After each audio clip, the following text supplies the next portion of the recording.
বিসমিল্লাহির রহমানির রহিম। আমাদের জীবনের সবচেয়ে মূল্যবান জিনিস কি?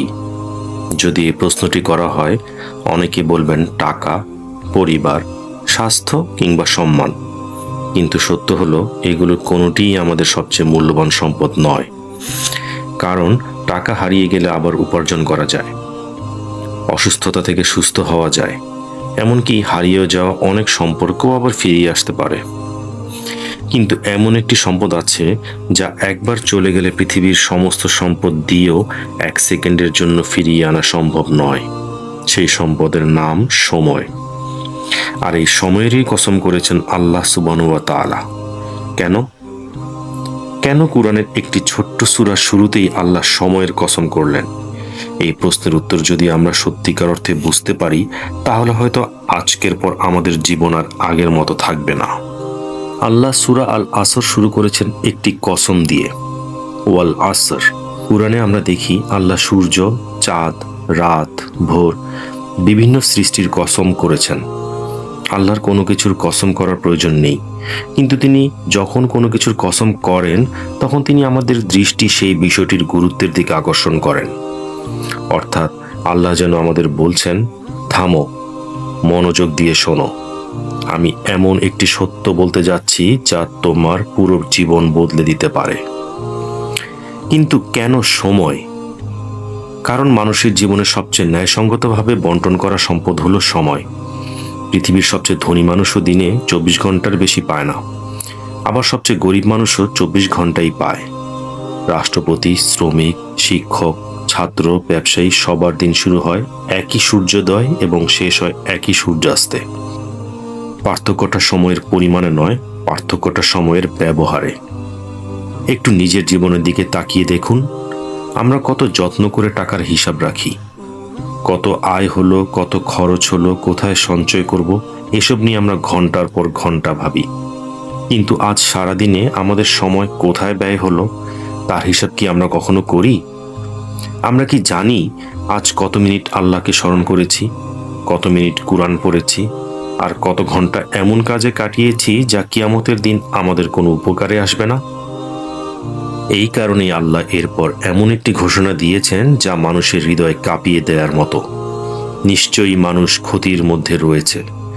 খেয়াল করুন, আল্লাহ বলেননি কিছু মানুষ ক্ষতির মধ্যে রয়েছে, তিনি বলেছেন মানুষ, অর্থাৎ মূল অবস্থা হলো ক্ষতি। আমরা সবাই সময় হারাচ্ছি। প্রতিটি নিঃশ্বাস আমাদের জীবনের পুঁজি কমিয়ে দিচ্ছে। প্রতিটি সূর্যাস্ত আমাদের জীবন থেকে আরেকটি দিন কেটে নিচ্ছে। আর যেদিন চলে গেল তা পৃথিবীর কোনো শক্তি আর ফিরিয়ে আনতে পারবে না। ভাবুন, যদি আজ আপনাকে বলা হয় আপনার ব্যাংক অ্যাকাউন্ট থেকে প্রতি সেকেন্ডে 1000 টাকা করে কেটে নেওয়া হচ্ছে, আপনি কি নিশ্চিন্তে বসে থাকবেন? নিশ্চয়ই না। আপনি সঙ্গে সঙ্গে কারণ খুঁজবেন, ব্যাংকে ফোন করবেন, সমস্যার সমাধান করার চেষ্টা করবেন। অথচ বাস্তবে আমাদের জীবনের আরও মূল্যবান একটি সম্পদ সময় প্রতি সেকেন্ডে কমে যাচ্ছে, কিন্তু আমরা তার জন্য কতটা উদ্বিগ্ন। সমস্যা হলো সময় চলে যাওয়ার শব্দ আমরা শুনতে পাই না। ঘড়ির কাঁটার শব্দ শোনা যায়, কিন্তু জীবনের সময় ফুরিয়ে যাওয়ার শব্দ শোনা যায় না। তাই আমরা মনে করি এখনো অনেক সময় আছে। আগামী মাস থেকে নামাজ ঠিক করব, আগামী বছর কুরআন পড়া শুরু করব, বয়স হলে আল্লাহর পথে মন দেব। এই কথাগুলো আমরা খুব সহজেই বলে ফেলি, কিন্তু আমাদের মধ্যে কে নিশ্চিতভাবে বলতে পারে আগামীকাল পর্যন্ত সে বেঁচে থাকবে? মৃত্যু কখনো মানুষের পরিকল্পনা দেখে আসে না। সে ধনী, গরিব, তরুণ, বৃদ্ধ কারো অনুমতি নিয়েও আসে না। তাই একজন মুমিনের সবচেয়ে বড় প্রজ্ঞা হলো সে আজকের দিনটিকেই সবচেয়ে গুরুত্বপূর্ণ দিন মনে করে। কারণ সে জানে আল্লাহ তাকে গতকাল আর ফিরিয়ে দেবেন না, আর আগামীকাল দেওয়ার প্রতিশ্রুতিও দেননি। তার হাতে আছে শুধু এই মুহূর্তটি। তাই সূরা আল আসর আমাদের ভয় দেখানোর জন্য নয়, আমাদের জাগিয়ে তোলার জন্য, যেন আমরা বুঝতে পারি জীবনের প্রকৃত ক্ষতি টাকা হারানো নয়, সুযোগ হারানো নয়, বরং আল্লাহর দেওয়া সময়কে এমনভাবে নষ্ট করা যার জন্য কিয়ামতের দিন আফসোস ছাড়া আর কিছুই থাকবে না। কিন্তু আল্লাহ সুবহানাহু ওয়া তাআলা আমাদের শুধু সতর্ক করেই থেমে যাননি, তিনি আমাদের জন্য আশার দরজাও খুলে দিয়েছেন। সূরা আল আসরের সবচেয়ে সুন্দর অংশ শুরু হয় এখান থেকেই। আল্লাহ বলেন, ইল্লাল্লাযীনা আমানু, তবে তারা নয় যারা ঈমান এনেছে। একটু লক্ষ্য করুন, আল্লাহ প্রথমেই নামাজের কথা বলেননি, রোজার কথা বলেননি, দানের কথা বলেননি। তিনি শুরু করেছেন ঈমান দিয়ে। কেন? কারণ ঈমান হলো সেই শিকড় যেখান থেকে একজন মানুষের সমস্ত ভালো কাজ জন্ম নেয়। শিকড় যদি শুকিয়ে যায় তাহলে গাছের পাতায় যতই পানি ছিটানো হোক গাছ বাঁচবে না। ঠিক তেমনি হৃদয়ে যদি আল্লাহর প্রতি সত্যিকারের ঈমান না থাকে তাহলে ইবাদতও একসময় অভ্যাসে পরিণত হয়, কিন্তু হৃদয়কে বদলাতে পারে না। সত্যিকারের ঈমান কাকে বলে? সত্যিকারের ঈমান হলো আপনি যখন একা থাকেন তখনও মনে হয় আল্লাহ আপনাকে দেখছেন। আপনি যখন এমন একটি গুনাহ করার সুযোগ পান যা পৃথিবীর কেউ জানবে না, তখনও আপনি নিজেকে থামিয়ে দেন। মানুষের ভয়ে নয়, পুলিশের ভয়ে নয়, পরিবারের ভয়ে নয়, শুধু এই বিশ্বাসে যে আমার রব আমাকে দেখছেন। এটাই ঈমানের সৌন্দর্য। আমরা অনেক সময় নিজেদের মুসলিম পরিচয় নিয়েই সন্তুষ্ট থাকি, কিন্তু কোরআন আমাদের শুধু মুসলিম পরিচয় নয়, জীবন্ত ঈমান গড়ে তুলতে আহ্বান জানায়। এমন ঈমান যা আমাদের সিদ্ধান্ত বদলে দেয়, আমাদের ভাষা বদলে দেয়, আমাদের চরিত্র বদলে দেয়, আমাদের জীবনের লক্ষ্য বদলে দেয়। এরপর আল্লাহ বলেন, ওয়া আমিলুস সলিহাত, এবং তারা সৎ কাজ করেছে। এখানে একটি গভীর শিক্ষা আছে। ধরুন একজন কৃষক খুব ভালো মানের বীজ কিনলেন, কিন্তু তিনি কখনো সেই বীজ মাটিতে বপন করলেন না, শুধু ঘরে রেখে দিলেন। 1 বছর পরে কি সেই বীজ ফসল হয়ে যাবে? অবশ্যই না, কারণ বীজের সম্ভাবনা আছে, কিন্তু ফল পেতে হলে তাকে কাজে লাগাতে হবে। ঈমানও ঠিক তেমন। ঈমান যদি সৎ কাজে প্রকাশ না পায় তাহলে সেই ঈমানের পূর্ণ সৌন্দর্য ফুটে ওঠে না। সৎ কাজ মানে শুধু বড় বড় ইবাদত নয়। একজন ক্ষুধার্ত মানুষকে খাবার দেওয়া সৎ কাজ, মা বাবার সঙ্গে কোমল ভাষায় কথা বলা সৎ কাজ, কাউকে কষ্ট না দিয়ে কথা বলা সৎ কাজ, হালাল উপার্জনের জন্য পরিশ্রম করা সৎ কাজ। একটি হাসিও রাসূলুল্লাহ সাল্লাল্লাহু আলাইহি ওয়াসাল্লাম সদকা হিসেবে শিখিয়েছেন। আল্লাহ আমাদের কাছে সবসময় বড় কাজ চান না, তিনি চান আন্তরিকতা, ধারাবাহিকতা এবং তার সন্তুষ্টির জন্য করা আমল। রাসূলুল্লাহ সাল্লাল্লাহু আলাইহি ওয়াসাল্লাম বলেছেন, আল্লাহর কাছে সবচেয়ে প্রিয় আমল হলো সেই আমল যা নিয়মিত করা হয়, যদিও তা পরিমাণে অল্প হয়। তাই হয়তো প্রতিদিন মাত্র 10 মিনিট কুরআন পড়া, কিন্তু কখনো ছেড়ে না দেওয়া আল্লাহর কাছে অনেক প্রিয় হতে পারে। হয়তো প্রতিদিন 2 রাকাত নফল সালাত, কিন্তু নিয়মিত এটিও আপনার নাজাতের কারণ হতে পারে। আমরা প্রায় ভাবি একদিন অনেক ইবাদত করব, কিন্তু ইসলাম আমাদের শেখায় আজ থেকে শুরু করো, অল্প দিয়ে শুরু করো, কিন্তু থেমো না। কারণ পাহাড়ও একদিনে তৈরি হয়নি, একটি একটি পাথর জমে পাহাড় হয়েছে। তেমনি একজন মুত্তাকি মানুষও একদিনে তৈরি হয় না। প্রতিদিনের ছোট ছোট ইবাদত, ছোট ছোট ত্যাগ, ছোট ছোট ভালো কাজ, এসব মিলিয়ে একজন বান্দা আল্লাহর প্রিয় হয়ে ওঠে। এরপর আল্লাহ বলেন, ওয়াতাওয়াসাউ বিল হাক্কি, এবং তারা একে অপরকে সত্যের উপদেশ দিয়েছে। একজন মুমিন কখনো একা জান্নাতের পথে হাঁটতে চায় না। সে চায় তার পরিবারও আল্লাহর পথে চলুক, তার বন্ধুরাও আল্লাহকে চিনুক, তার সন্তানরাও ঈমান নিয়ে বড় হোক। আজ আমরা এমন একটি সময়ে বাস করছি যেখানে মানুষ খুব সহজেই একটি ভিডিও শেয়ার করে, একটি খবর ছড়িয়ে দেয়, একটি ট্রেন্ড অনুসরণ করে। কিন্তু আমরা কি কখনো ভেবেছি শেষ কবে আমরা কাউকে আল্লাহর কথা স্মরণ করিয়ে দিয়েছি?